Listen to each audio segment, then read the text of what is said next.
I'll never forget the look on my daughter Kendra's face when she handed me that cheap plastic flower on Mother's Day. It was pink, the kind you buy at a gas station for $4.99, still had the price sticker on the bottom. She didn't even bother to peel it off. "Happy Mother's Day, Mama," she said, barely looking at me. Her eyes were on her phone, typing something to someone more important than me. I was sitting in my usual chair in the living room of my small house in Oakland, the same house where I raised her by myself after her daddy left when she was 3. The same house where she used to climb into my lap and tell me I was the best mama in the whole world. That little girl was gone now. Standing in front of me was a 34-year-old woman who looked at me like I was a burden. "Thank you, baby," I said, taking the flower. It was so light it felt like nothing in my hands, just like how she was making me feel. Like nothing. "There's a card too," she said, still not looking up from her phone. I opened the card. It was one of those generic ones from the drugstore. "To Mother," it said on the front. Inside, she had written in lazy handwriting, "Thanks for everything. K." That's it. Just K. Not even "Love, Kendra" or "Your daughter." Just the letter K. My heart hurt, but I smiled anyway. "It's beautiful, baby. Thank you." "Cool. Listen, Mama. I gotta go. Raymond's mother is expecting us for brunch at the country club. Big celebration today." She was already heading toward the door. "Wait," I said, standing up. My knees ached. I was 72 years old, and every morning I felt it. "You're not staying? I made your favorite. Sweet potato pie, collard greens, fried chicken, just like Sunday dinners we used to have." Kendra stopped and turned around. For a second, I thought I saw something in her eyes. Maybe guilt. Maybe love. But then it was gone. "Mama, I told you last week we had plans with Raymond's family. His mother specifically requested we spend Mother's Day with her." "But I'm your mother," I said quietly. "And Vivian is Raymond's mother. She's getting older, you know. We have to make time for her, too." Vivian was 65, 7 years younger than me. But somehow, in Kendra's eyes, Vivian was the one who needed attention. "Okay, baby, you go on then. Have fun." Before we continue, please comment below, as I'd love to hear your thoughts, and subscribe to the channel to help us hit that big 1,000 subscriber milestone. After Kendra left, I sat in that empty house with my plastic flower and my generic card. I ate my Mother's Day dinner alone. Every bite of that sweet potato pie tasted like dust in my mouth. But that wasn't even the worst part. The worst part came 2 days later when my neighbor, Pearl, knocked on my door. Pearl was my age, lived 3 houses down, and we'd been friends for 40 years. She had this look on her face that told me something was wrong. "Dorothy," she said, coming inside without me even asking. "Sit down, honey. I need to tell you something, and you're not gonna like it." "What is it?" I asked, my stomach already churning. "You know my niece, Shayla? The one who works at that fancy jewelry store downtown?" I nodded. "Well, she called me last night all excited. Said she just made the biggest sale of her career. $20,000 for a custom diamond ring." Pearl paused, looking at me with sad eyes. "Dorothy, the woman who bought it was Kendra." My heart stopped. $20,000? "That's not all," Pearl continued. "Shayla said Kendra was going on and on about how it was a Mother's Day gift for her mother-in-law. Said she wanted something spectacular because Vivian had been so good to her and Raymond. Shayla said Kendra also booked a 14-day Mediterranean cruise for her and Vivian. First class everything. Another $15,000. I couldn't breathe. $35,000 total. For Vivian. And she gave me a $5 plastic flower. "There's more," Pearl said softly. Shayla heard Kendra on the phone with Raymond. She was laughing, saying something about how she was glad she didn't have to spend any real money on you because... Pearl's voice cracked. "Because you were low maintenance and wouldn't know the difference anyway." low maintenance. That's what my daughter thought of me. The woman who worked 3 jobs to put her through college. The woman who sold my wedding ring to pay for her law school applications. The woman who gave up everything so she could have everything. I didn't cry. Not then. I just sat there, holding that cheap plastic flower, feeling something inside me break, and then harden at the same time. "Dorothy?" Pearl touched my hand. "You okay, baby?" "I'm fine," I said, and I was. Because in that moment, something changed. I'd spent 72 years being soft, being kind, being understanding, being the woman who sacrificed and smiled through the pain. But sitting there, I realized something. Kindness without respect is just permission to be treated poorly. "Pearl," I said, looking at my old friend. "Remember when I told you about my little business? The one I started in my garage 30 years ago?" Pearl nodded. "The janitorial service? The one that cleaned office buildings at night?" "Yes," I said. "Well, I never told Kendra the whole truth about it." Pearl's eyes widened. "What do you mean?" "I mean that little janitorial service isn't so little anymore. I've been quiet about it because I didn't want Kendra marrying Raymond for the wrong reasons. I wanted to make sure he loved her for her, not for what she might inherit someday." "Dorothy, what are you saying?" I stood up and walked to my bedroom. From the back of my closet, under some old blankets, I pulled out a box. Inside were papers, financial statements, property deeds, business contracts. "Pearl, my company isn't just a janitorial service anymore. 30 years ago, I started with 1 building, then 2, then 5. Then I got smart and bought the buildings instead of just cleaning them. Then I bought more buildings. Then I started property management. Then I bought small businesses, all while working quietly, keeping it separate from my personal life, making sure Kendra never knew." Pearl's mouth dropped open as she looked at the papers. "Dorothy, these numbers." "My company is worth $42 million, I said quietly.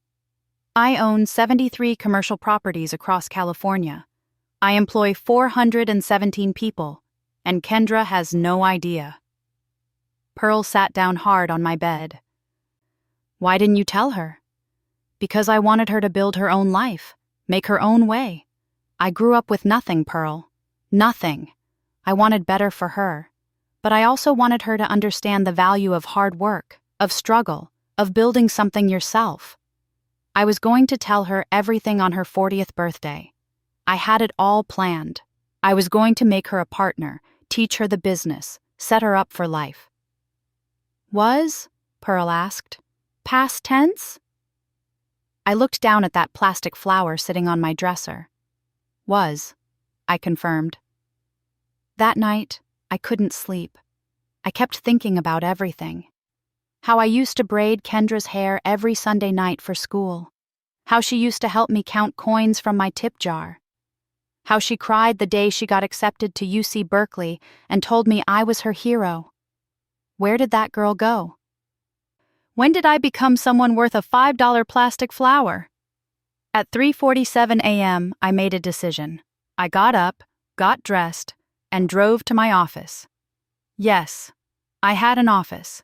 A beautiful corner office on the 12th floor of a building I owned in downtown Oakland. Kendra thought I still worked night shifts cleaning offices. She had no idea that I was the one who owned them. I sat at my desk and opened my laptop.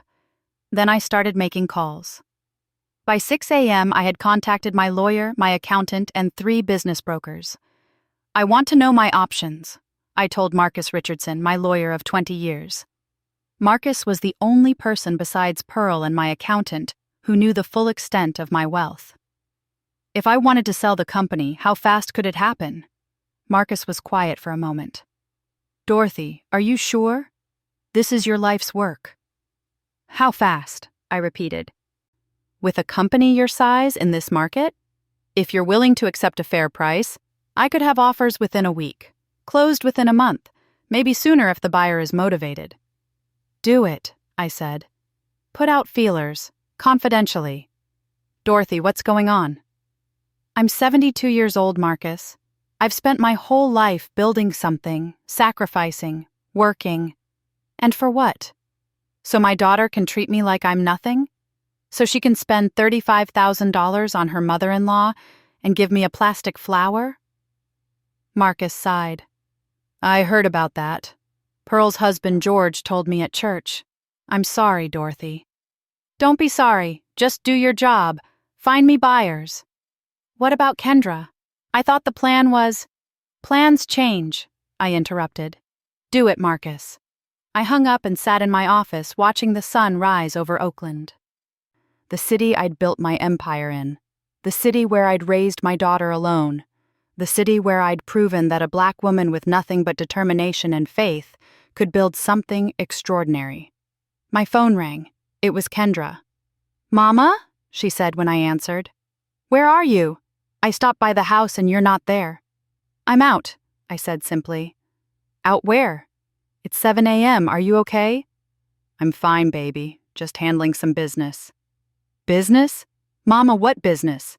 Did something happen with your job? My job. She still thought I was a janitor. Everything's fine, Kendra. Did you need something? Oh, yeah. Listen, Raymond's mother loved her Mother's Day gifts. The ring fits perfectly, and she's already planning what to wear on the cruise. She called me crying yesterday, saying I was like the daughter she never had. Each word was a knife. But I didn't flinch. That's wonderful, baby. I'm happy for you both. Thanks, Mama. Anyway, I was thinking maybe we could have lunch next month sometime? Make up for Mother's Day? Next month. She wanted to pencil me in next month. Sure, baby. We'll see. Okay, great. Love you. Bye. She hung up before I could respond. I sat there for a long time after that call. Then my phone buzzed with an email from Marcus. The subject line read, Urgent. 3 interested buyers already. I opened it. 3 major corporations were interested in acquiring my company. The preliminary offers ranged from $38 million to $45 million. I typed back. Set up meetings for next week. All 3. 4 days later, I was sitting across from executives from Hamilton Property Group, one of the largest real estate conglomerates in California.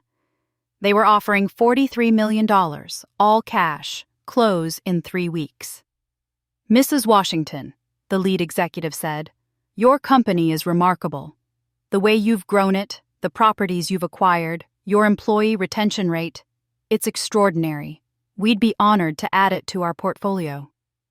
And my employees? I asked. What happens to them? We keep everyone. That's part of what we're buying, the infrastructure you've built. We might even expand. I nodded slowly. I need to think about it. That weekend was our church's annual Mother's Day appreciation service. Even though Mother's Day had passed, our church always did a big celebration the Sunday after. I went, wearing my best dress, a simple navy blue one I'd bought at Macy's 5 years ago. Kendra was there with Raymond and their 2 children, my grandchildren, Amari and Zion.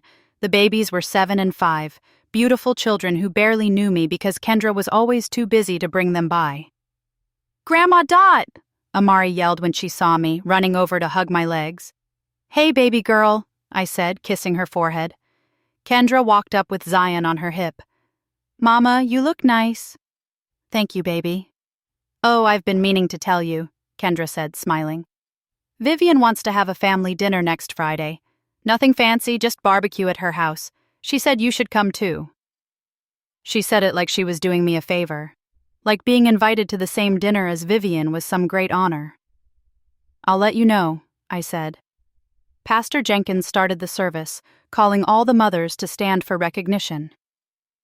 I stood with the other women. The church erupted in applause.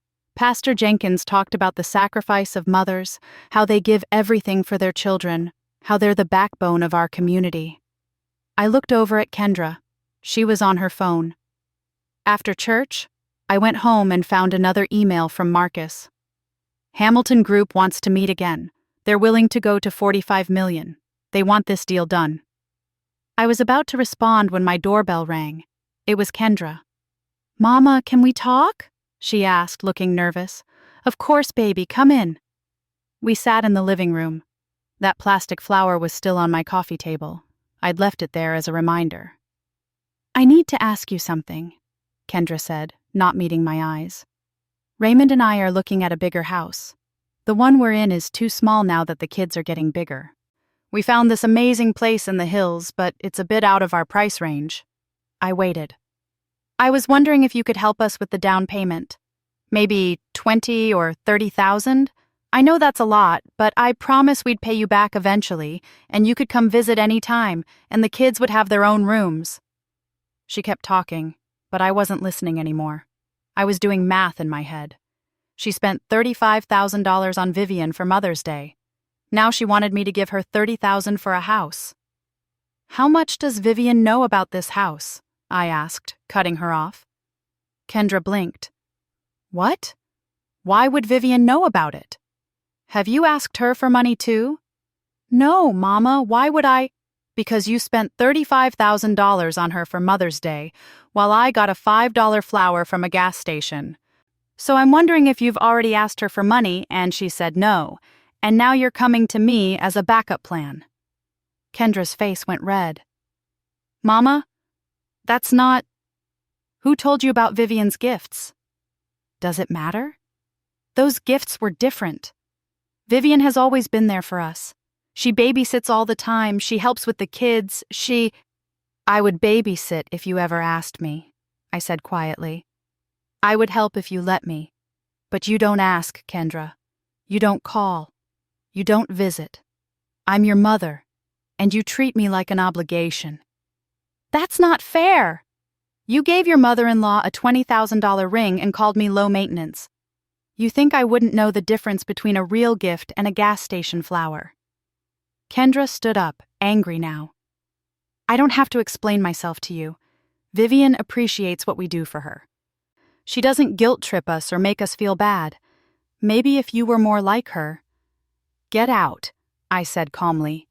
"What?" "Get out of my house." "Mama, I didn't mean..." "Yes, you did, and that's fine. But I won't sit here and be disrespected in my own home, the home I bought with my own hard work, the home where I raised you by myself. Get out." Kendra grabbed her purse, tears in her eyes now. "Fine. I'm sorry I asked. I'm sorry I'm such a disappointment to you." She slammed the door on her way out. I sat there in the silence, my heart pounding. Then I picked up my phone and called Marcus. "Do it," I said when he answered. "Accept Hamilton Group's offer, $45 million. Let's close as fast as possible." "Dorothy, are you absolutely sure?" "I've never been more sure of anything in my life." "Okay," Marcus said. "I'll start the paperwork tomorrow. They want to close in 2 weeks. Can you be ready?" "I've been ready for 30 years, I said. "Let's finish this." That night, I lay in bed thinking about what was coming. Kendra had no idea that in 2 weeks, I would be signing papers that would change everything. No idea that her mother, the woman she thought was just a janitor, was about to walk away with $45 million in cash. And she had no idea what I planned to do with it. But she was about to find out. The next 2 weeks moved fast. Too fast. Or maybe not fast enough. I couldn't tell anymore. Marcus had his team working overtime on the sale. Hamilton Group wanted my company badly, and they were willing to do whatever it took to close quickly. Every day, I went to my office, the office Kendra didn't know existed, and signed papers. Reviewed contracts, made decisions about the future of the business I'd spent 30 years building. It hurt. I won't lie about that. Selling felt like cutting off a part of myself. But every time I looked at that plastic flower still sitting on my coffee table at home, I remembered why I was doing this. On Wednesday, Kendra called. "Mama, I'm sorry about what I said," she started. Her voice was tight, like the apology was being squeezed out of her. "I was upset, and I said things I didn't mean." "It's fine, baby," I said. I was in my office, looking out over Oakland. The city looked beautiful in the afternoon sun. So, about the house money. I know you said you needed to think about it, but the sellers are getting other offers. If we don't act fast, we'll lose it. I closed my eyes. She wasn't really sorry. She just wanted money. Kendra, I can't help you with the house. Silence. Then, can't or won't. Does it matter? Yes, it matters. Mama, this is important. This is for your grandchildren. Don't you want Amari and Zion to have a nice home? They already have a nice home, I said. And if you need a bigger one, you and Raymond are both lawyers. Surely you can figure it out. We could figure it out easier with help from family. Vivian already offered to give us $20,000. There it was. Vivian was giving them money, so I should too. Like we were in competition. Then you don't need mine, I said simply. Mama, why are you being like this? Like what? Difficult, mean. Ever since Mother's Day, you've been acting strange. Is this still about the flower? Because I said I was sorry about that. No, she hadn't. She'd never apologized for the flower. But I didn't argue. I'm not being difficult, baby. I'm just being honest. I worked hard for my money, and I get to decide how to spend it. Your money? Kendra laughed. It wasn't a nice laugh. Mama, you clean offices. How much money could you possibly have? I should have been hurt. Instead, I smiled. You'd be surprised. Whatever. I have to go. Raymond's mother is taking us to dinner at her club tonight. Enjoy yourself, baby. She hung up without saying goodbye. That Friday was the final closing meeting. Marcus, myself, and the Hamilton Group executives met in a conference room at Marcus's law office. The papers were spread across a huge table, my entire life's work reduced to contracts and signatures. Mrs. Washington, the lead executive said, shaking my hand, this is a great day for Hamilton Group. Your company is a crown jewel. Thank you, I said, sitting down. We went through everything one more time. The sale price, $45 million. The terms, all cash, wire transfer to my accounts within 24 hours of signing. The employees, all kept with their current salaries and benefits guaranteed for at least 2 years. Any questions before we proceed? Marcus asked me quietly. I thought about Kendra, about Amari and Zion, about the life I could have given them if things had been different.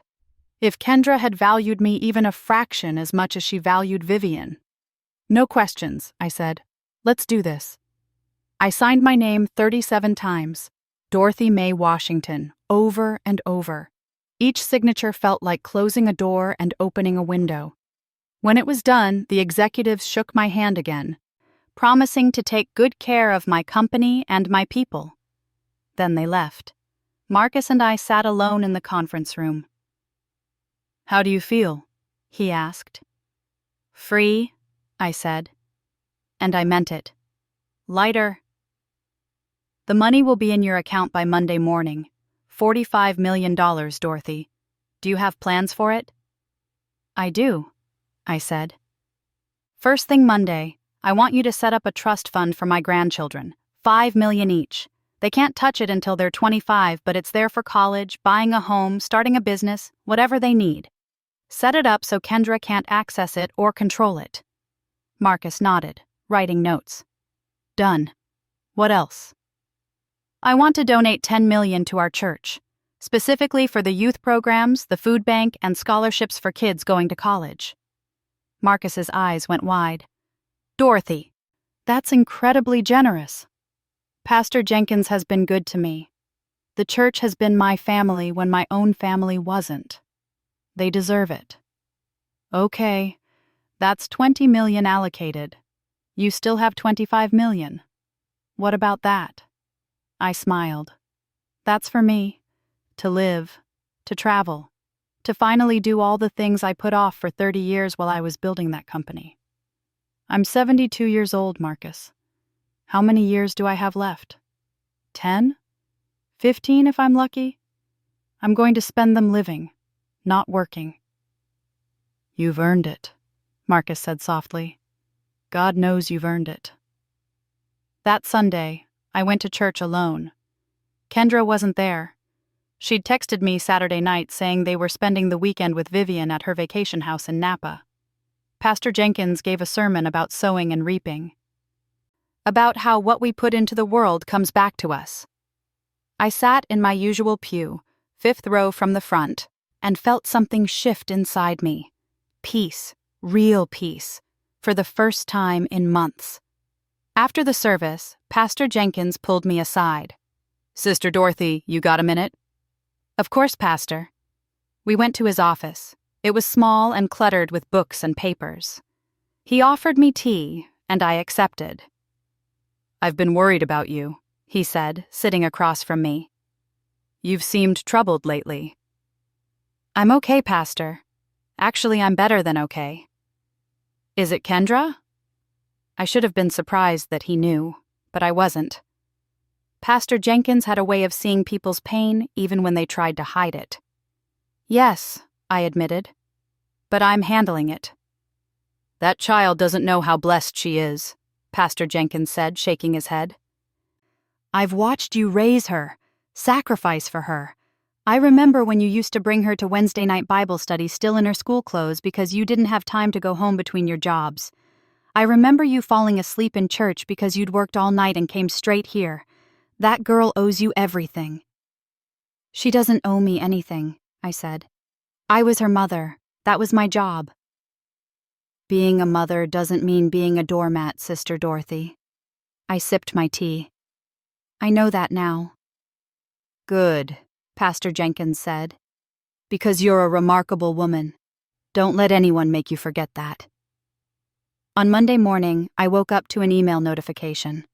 The $45 million had been deposited into my account. I stared at my phone, at those numbers, and started laughing. I couldn't help it. I laughed until tears ran down my face. I called Marcus. "It's there," I said. "I know. I've been up since 6 a.m. working on the trust funds and the church donation. Everything will be finalized by end of week." "Thank you, Marcus, for everything." "Dorothy, you know I have to ask. When are you going to tell Kendra?" "Soon," I said. "Very soon." That afternoon, I did something I hadn't done in 30 years. I went shopping. Real shopping. Not looking at price tags or waiting for sales. I went to Nordstrom and bought 5 new dresses. I went to the jewelry store, not the one where Kendra bought Vivian's ring, and bought myself a beautiful pearl necklace. I went to the spa and got a massage, a facial, and my nails done. I looked at myself in the mirror that evening and barely recognized the woman staring back. She looked younger, happier, free. On Tuesday, Pearl came over for coffee. "Girl, you look different," she said, studying my face. "What's going on?" "I sold the company," I told her. "It's done." Pearl nearly dropped her coffee mug. "Already? Dorothy, that was fast." $45 million, Pearl. Closed on Friday." Pearl set down her mug carefully. "Lord have mercy. 45 million. Dorothy, that's life-changing," I finished. "I set up trust funds for the grandchildren, 10 million total. I'm donating 10 million to the church, and the rest is mine. Does Kendra know?" "Not yet." "When are you going to tell her?" "When the time is right." The time came sooner than I expected. Wednesday afternoon, my phone rang. It was Kendra. "Mama, we need to talk. Can I come over?" "Sure, baby." She arrived 30 minutes later with Raymond. That was my first clue something was wrong. Raymond never came to my house. "Mama," Kendra said, sitting on my couch. Raymond stood behind her, his face serious. "We heard something strange, and we need to ask you about it." "What's that?" "Raymond's colleague was at Hamilton Group's office last week. He said he saw papers on someone's desk about a major acquisition. A property management and janitorial company being purchased for $45 million. Kendra paused. The company name was Washington Property Solutions. My heart started beating faster, but I kept my face calm. "That's interesting," I said. "Mama, is that your company?" "Why would you think that?" "Because it has our last name, and because when Raymond asked around, people said the owner was a Dorothy Washington." An older black woman who started the company 30 years ago in Oakland. "Mama," Raymond spoke for the first time. "Is it true?" I looked at my daughter, at her husband, at their confused, almost accusatory faces. "Yes," I said simply. "It's true." Kendra stood up. "What do you mean it's true? You own a company worth $45 million? "I did. I sold it last Friday." The room went silent. Completely silent. I could hear the clock on my wall ticking. "You sold it," Kendra repeated slowly. "For $45 million. "Yes." "And you never told me? Your own daughter?" I was waiting for the right time. "The right time?" Kendra's voice was rising. "Mama, I'm your daughter. I should have known about this. Do you know what we could have done with that money? The life we could have built?" "We?" I asked quietly. "Yes, we." "I'm your only child. This affects me too." "How does it affect you, Kendra?" She stared at me like I was stupid. "Because I'm your heir. Because that's my inheritance." And there it was. The truth. Not "Mama, I'm so proud of you." Not "Mama, you're amazing." Just, "That's my inheritance." "Actually," I said calmly, "the money is mine. I earned it. I built that company from nothing while raising you alone. Every dollar is mine to do with as I please." "But family—" "Family," I interrupted, "is what you say when you want something. But where was family on Mother's Day when you gave me a $5 plastic flower and gave Vivian $35,000 worth of gifts?" Kendra's face went pale. "How did you—" "I know everything, Kendra. The ring, the cruise, what you said about me being low maintenance, all of it." "Mama, I can explain." "You called me low maintenance. You said I wouldn't know the difference between a real gift and a cheap one. You were right about one thing. I did know the difference. The difference showed me exactly how you value me." Raymond put his hand on Kendra's shoulder. "Mrs. Washington, I think what Kendra is trying to say—" "I know what she's trying to say," I cut him off. "She's trying to say that now that she knows I have money, she wants it. She wants the inheritance she thought didn't exist. Well, let me tell you what I've done with that money." I stood up and walked to my kitchen. I came back with papers Marcus had dropped off that morning. Final copies of everything. "I set up trust funds for Amari and Zion. $5 million each. They'll get it when they turn 25. I'm donating $10 million to our church. And the rest, $25 million, is mine. To live on, to enjoy, to spend however I want." Kendra was shaking now. "You gave away my money?" "It was never your money." "I'm your daughter. You're supposed to leave me something." "You'll get this house when I die. That should be enough." "This house?" Kendra looked around my small 3-bedroom home like it was garbage. "This house is worth maybe $400,000. You're giving away $45 million and leaving me a house? You should be grateful for the house. It's more than you've given me lately." "I can't believe this." Kendra was crying now. "You're punishing me because of a stupid Mother's Day gift." "This isn't about a gift, Kendra. This is about respect. This is about how you treat people. This is about you spending more on Vivian's Mother's Day than most people make in a year while giving me something you grabbed at a gas station. Vivian appreciates us." "And I don't?" I felt my voice rise for the first time. "I sacrificed everything for you. Everything. I worked 3 jobs. I sold my wedding ring. I went without so you could have. And you repay me by treating me like I'm nothing? That's not fair. What's not fair is finding out your daughter values you at $5. What's not fair is being called low maintenance like that's something to be ashamed of. What's not fair is begging for scraps of attention from your own child. Kendra wiped her tears. So that's it? You're just going to cut me out? I'm not cutting you out. You have the house. Your children have their futures secured, but the rest is mine. I've given enough. Raymond took Kendra's arm. We should go. No!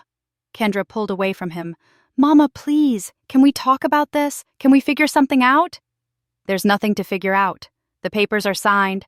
The money is allocated. It's done. What about the house I wanted? What about our future? You're both lawyers making good money. And Vivian gave you $20,000, remember? Figure it out. Kendra looked at me with so much anger I barely recognized her. I will never forgive you for this. That's your choice, I said softly, just like it was your choice to treat me the way you did. They left. The door slammed hard enough to rattle the pictures on my wall. I sat down in my chair and looked at that plastic flower. Then I picked it up, walked to the kitchen, and threw it in the trash. It was done. It was over. Or so I thought. The next morning, Thursday, I woke up to 53 missed calls, all from Kendra, and 27 text messages. The messages started calm. Mama, please call me, we need to talk. Then got desperate. Mama, I'm sorry, please, let's work this out. Then got angry. You can't do this. It's not fair. Then got desperate again. Please, Mama, please call me. I was reading through them when my phone rang again. Kendra. I answered. Hello? Mama. She was crying so hard I could barely understand her. Mama, please, please don't do this, please. Kendra, what's wrong? Raymond's firm found out about the sale. They told everyone at the firm that Raymond was married to the daughter of a multimillionaire. They were expecting us to bring in major clients, make big donations. Now that they know you gave most of it away and we're not getting anything, they're...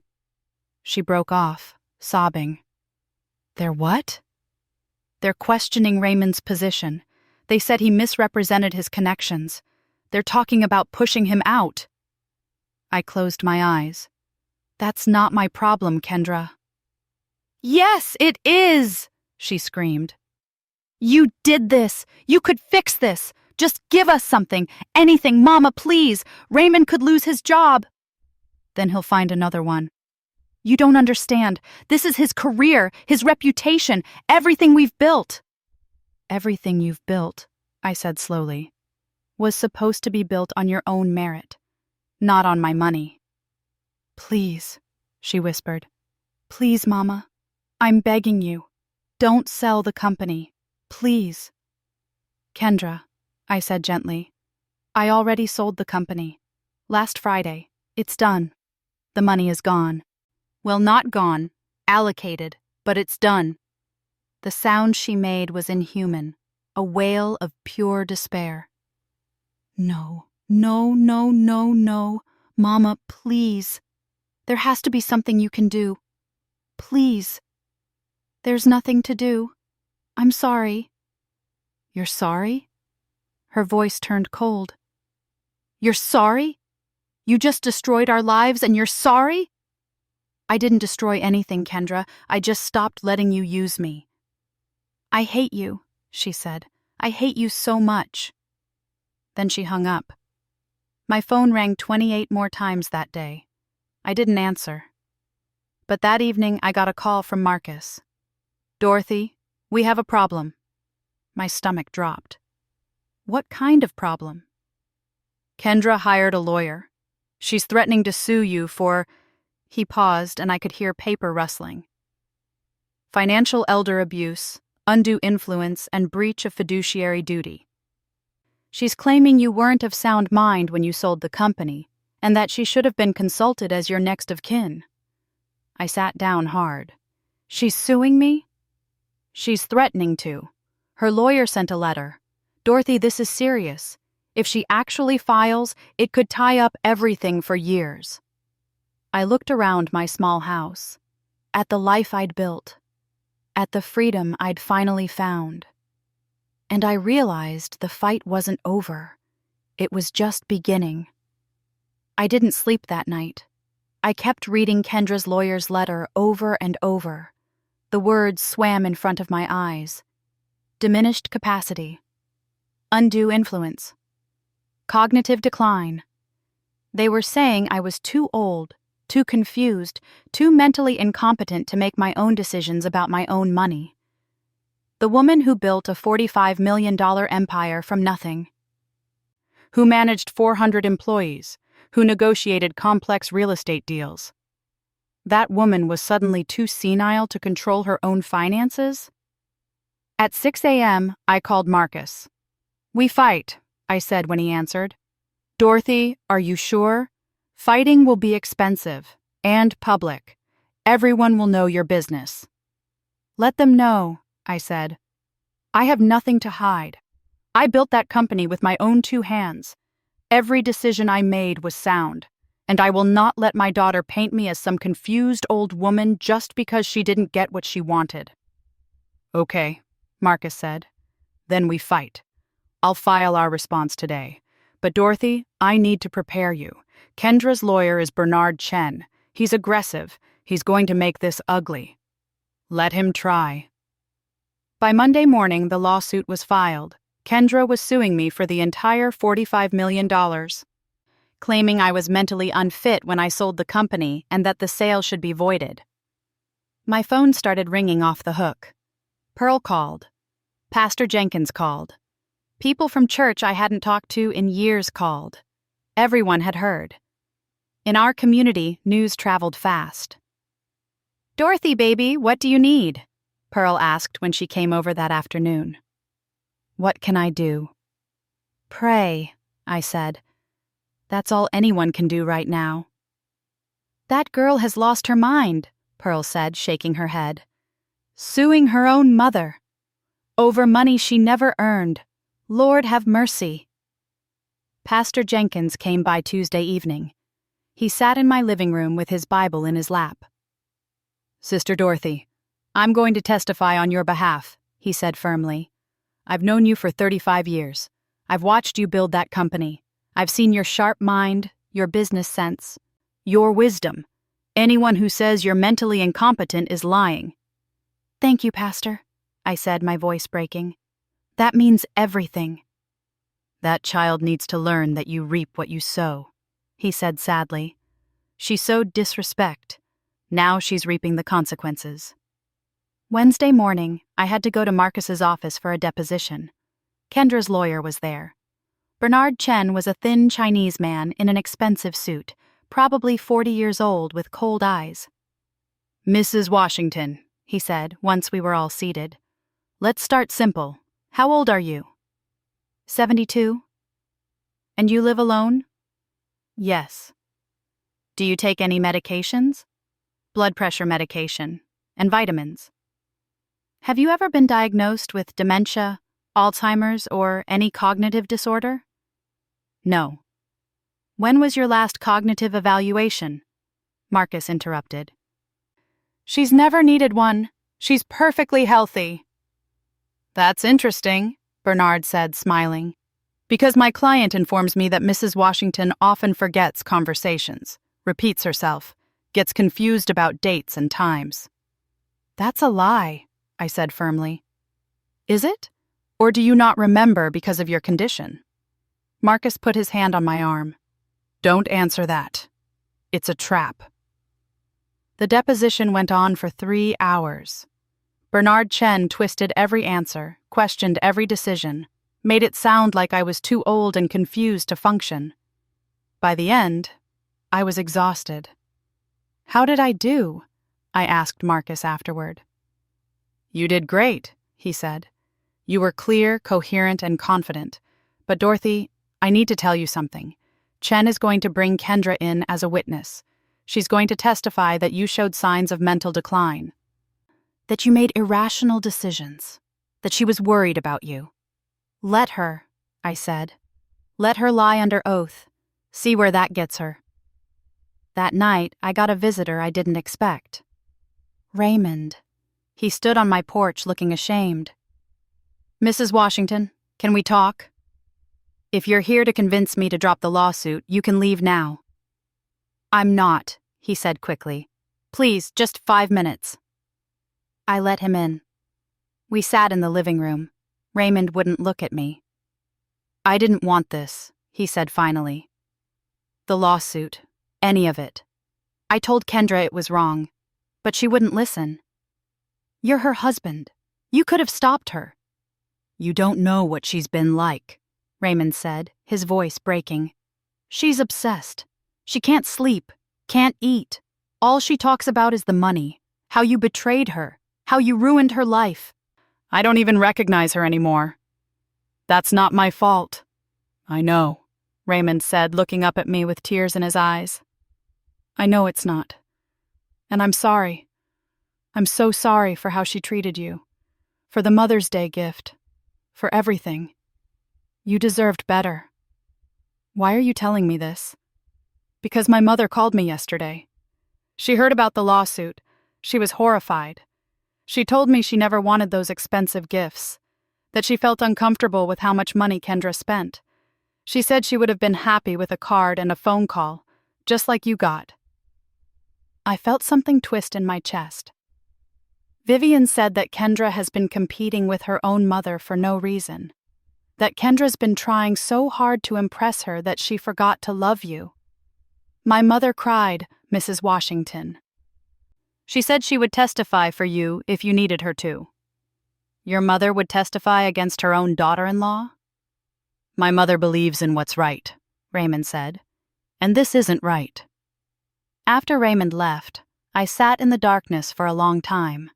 Then I called Marcus. Add Vivian Mitchell to our witness list, I said. The court date was set for 3 weeks later. In those 3 weeks, Kendra called me 67 times. I never answered. She showed up at my house twice. I didn't open the door. She sent letters. I threw them away unopened. Pearl stayed with me most days. Pastor Jenkins visited every evening. People from church organized a prayer circle for me. The choir sent me flowers. The youth group made me cards. You see this? Pearl said one afternoon, gesturing to all the love surrounding me. This is what real family looks like. Not blood, not obligation, but people who genuinely care about you. She was right. The day of the hearing arrived. I wore one of my new dresses, a beautiful deep purple one, and my pearl necklace. I looked like the successful businesswoman I was. The courtroom was packed. On one side sat Kendra and her lawyer. On the other side sat me, Marcus, Pastor Jenkins, Pearl, Vivian Mitchell, and at least 20 people from my church. Kendra looked terrible. She'd lost weight. Her eyes were red and swollen. When our eyes met, she looked away quickly. The judge was an older black woman named Judge Teresa Franklin. She looked stern and no-nonsense. This is a petition to void the sale of Washington Property Solutions, Judge Franklin began. The petitioner, Kendra Mitchell, claims her mother, Dorothy Washington, was not of sound mind when she executed the sale. Let's begin. Bernard Chen called Kendra to the stand first. Ms. Mitchell, tell the court about your mother's mental state over the past year. Kendra took a deep breath. My mother has been declining for a while. She forgets things, gets confused. Sometimes she doesn't remember conversations we've had. I was worried about her, but she wouldn't listen when I suggested she see a doctor. And when did you learn about the sale of her company? Not until after it happened. If I'd known, I would have stopped her. She wasn't thinking clearly. $45 million is a lot of money to give away without consulting family. She didn't give it away, Marcus objected. She allocated it according to her wishes. Overruled, Judge Franklin said. Continue, Mr. Chen. Ms. Mitchell, in your opinion, was your mother competent to make this decision? No, Kendra said, and I saw tears in her eyes.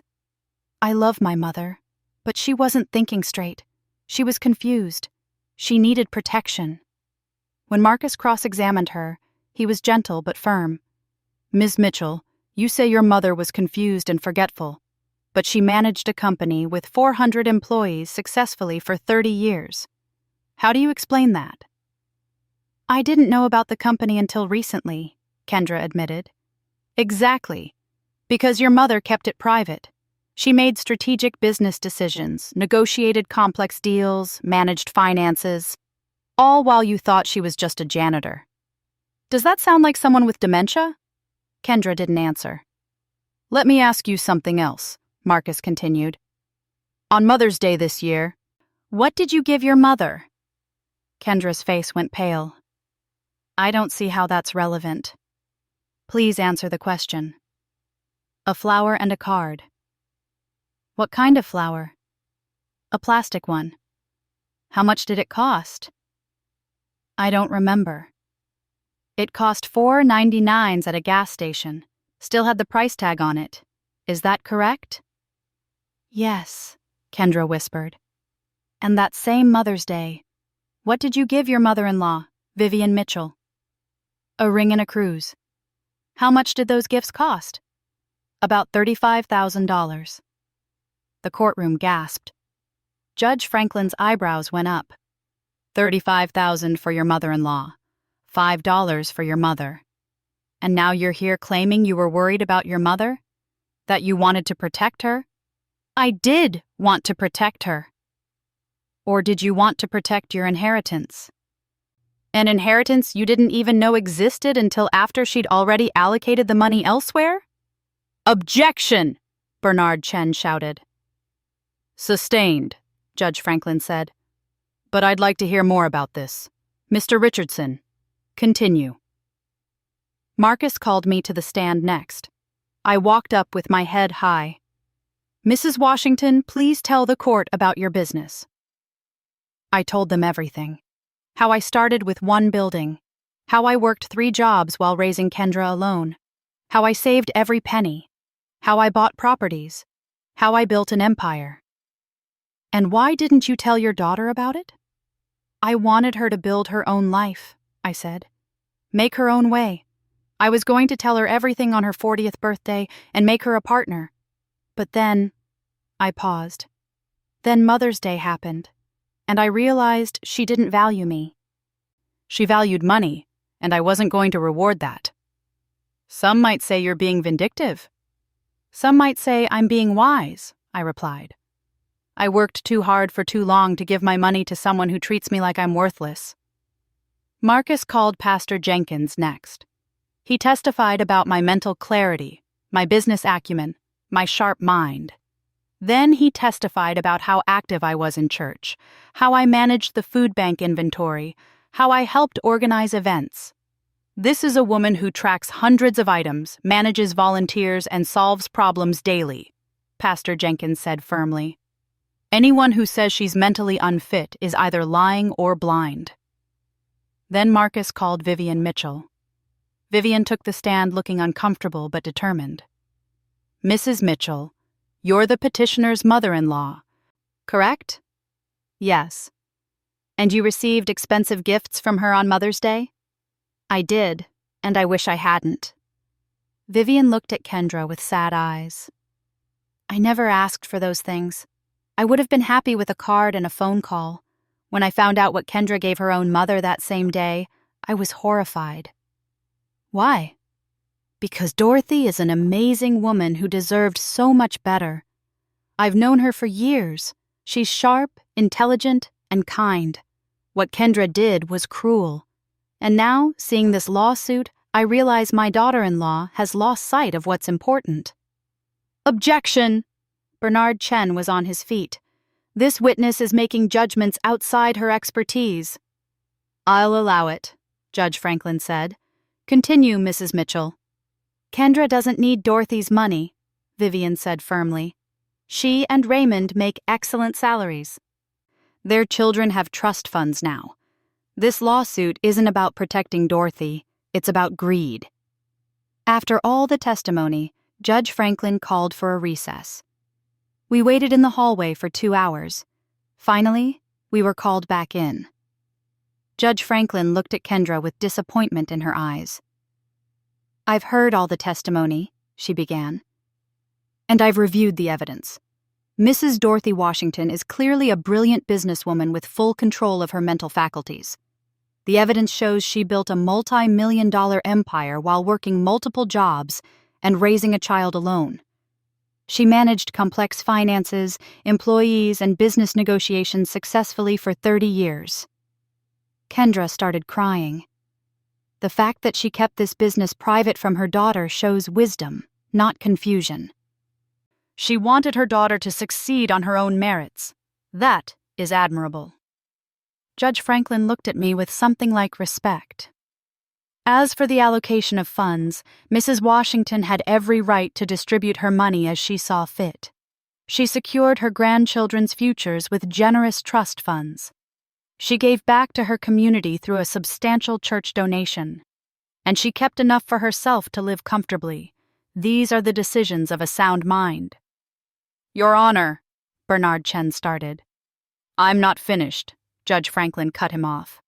What disturbs me most about this case is the clear lack of respect shown to Mrs. Washington by her own daughter. A $5 gift while spending $35,000 on an in-law speaks volumes. And now, rather than accepting responsibility for that disrespect, the daughter attempts to paint her mother as mentally incompetent. Judge Franklin's voice grew stern. This petition is denied. The sale stands. All allocations stand. Furthermore, I'm ordering the petitioner to pay all court costs and attorney fees for both parties. This case was frivolous and appears to have been brought in bad faith. Your Honor, please. Kendra stood up. Sit down, Ms. Mitchell. I'm not done. I'm also granting Mrs. Washington a restraining order. You are not to contact your mother for any reason for the next 6 months. If she wishes to contact you, that's her choice. But you will leave her alone. Kendra collapsed back into her chair, sobbing. Court is adjourned. The gavel came down. It was over. People from church surrounded me, hugging me, congratulating me. Pearl was crying happy tears. Pastor Jenkins said a prayer of thanks right there in the courtroom. I looked over at Kendra. She was sitting alone. Bernard Chen had already left. Raymond stood a few feet away, looking torn. For just a moment, I felt sorry for her. She was my baby girl. The child I'd rocked to sleep. The daughter I'd loved with everything in me. But then I remembered the plastic flower, the cruel words, the lawsuit trying to take everything from me. And I turned and walked away. The next 3 months were the best of my life. I sold my little house, the one I'd promised Kendra in lieu of inheritance, and bought a beautiful condo in downtown Oakland with a view of the bay. I traveled to Paris, to Ghana, to Brazil. Places I'd only dreamed about. I had lunch with Pearl every week. I went to church every Sunday and watched as they broke ground on the new youth center funded by my donation. I volunteered at the food bank. I took my grandchildren to the park when Raymond brought them by. He and I had worked out a schedule where he could bring them to see me without Kendra knowing. Amari and Zion didn't understand why their mother couldn't come, but they loved spending time with Grandma Dot. I spoiled them with ice cream and stories and love. One Saturday afternoon, 6 months after the court case, my phone rang. It was Kendra. The restraining order had expired 2 weeks earlier. This was the first time she'd called. I stared at the phone for a long time before answering. Hello? Mama? Her voice was small, broken. It's me. I know. Can we talk, please? In person? Part of me wanted to say no. To hang up and never look back. But another part, the part that had nursed her through fevers, celebrated her achievements, loved her unconditionally for 34 years. That part said yes. Okay, I said. Tomorrow. My place. 2:00. The next day, Kendra showed up at my new condo. She looked better than she had in court. Healthier. But there was a sadness in her eyes that hadn't been there before. Mama, your place is beautiful, she said, looking around. Thank you. Sit down. We sat on my couch. The silence stretched between us. I'm sorry, Kendra finally said. I'm so sorry. For everything. For Mother's Day. For the lawsuit. For treating you like you didn't matter. I was wrong. So wrong. Yes, you were. I've been in therapy, she continued, trying to figure out why I did what I did, why I valued money and status over you. The therapist says I was trying to prove something, that I never felt good enough, so I tried to buy approval. You were always good enough, I said softly. You were my daughter. That was enough. I know that now, Kendra whispered. But I didn't know it then, and I hurt you. I hurt you so badly, and I don't know if you can ever forgive me. I looked at my daughter, at her tears, at her genuine remorse. I don't know either, I said honestly. What you did, the lawsuit, trying to take everything from me, calling me incompetent, that hurt worse than anything in my life. Worse than your father leaving. Worse than all those years of struggle, because it came from you. I know, Mama, and I understand if you can't forgive me, but I needed you to know that I'm sorry, and that I love you. I've always loved you. I just forgot how to show it. We sat there for a long time, not talking, just being. Finally, I spoke. Forgiveness isn't instant. It's a process. And trust takes even longer to rebuild. But I'm willing to try, for Amari and Zion, and maybe, eventually, for us. Kendra nodded, tears streaming down her face. That's more than I deserve. Probably, I agreed, but grace isn't about deserving. It's about choosing love even when it's hard. We didn't hug. We weren't there yet. But it was a start. Over the next year, Kendra and I slowly rebuilt our relationship. She came to family dinners at my condo. She brought the grandchildren. We talked, really talked, about our feelings, our hurts, our hopes. She never asked for money, not once. When they bought their new house, a modest one they could actually afford, she didn't ask me to contribute. When Raymond switched to a better law firm, she called to tell me the good news, not to ask for help. She was learning, growing, becoming the daughter I'd always hoped she'd be. And me? I was living, really living. I joined a book club with other retired businesswomen. I took a cooking class. I went on a singles cruise and met a wonderful man named Leonard who made me laugh. I spent time with my grandchildren, teaching them about business and hard work and respect. I was 74 years old, and I was finally free. One Sunday after church, Pastor Jenkins asked me to say a few words to the congregation. I stood at the pulpit, looking out at all those faces. People who had supported me, prayed for me, loved me. I want to tell you all something, I began. For most of my life, I thought sacrifice meant making myself small so others could be big. I thought love meant accepting whatever treatment I received. I thought being a good mother meant giving everything and expecting nothing. I paused, gathering my thoughts. But I learned something important. Real love requires respect. Real family honors one another. And sacrifice without appreciation isn't sacrifice. It's self-destruction. I looked at Kendra, who was sitting in the front row with tears in her eyes. I also learned that it's never too late to choose yourself, to set boundaries, to demand the respect you deserve. I'm 74 years old, and I finally understand that taking care of myself isn't selfish. It's necessary. The church erupted in amens and applause. So to anyone out there who's giving and getting nothing back, hear me. You deserve better. Demand better. Choose yourself, because your life, your peace, your joy, it all matters. You matter. After the service, dozens of people came up to hug me, thank me, tell me their own stories of finally choosing themselves. That's when I knew. My story wasn't just about money or revenge or family drama. It was about liberation, about an elderly Black woman finally understanding her worth. About refusing to be diminished, about building a life of dignity and peace. I'd spent 72 years sacrificing. Now I was spending my remaining years living, and it was beautiful. Thanks for listening. Don't forget to subscribe and feel free to share your story in the comments. Your voice matters.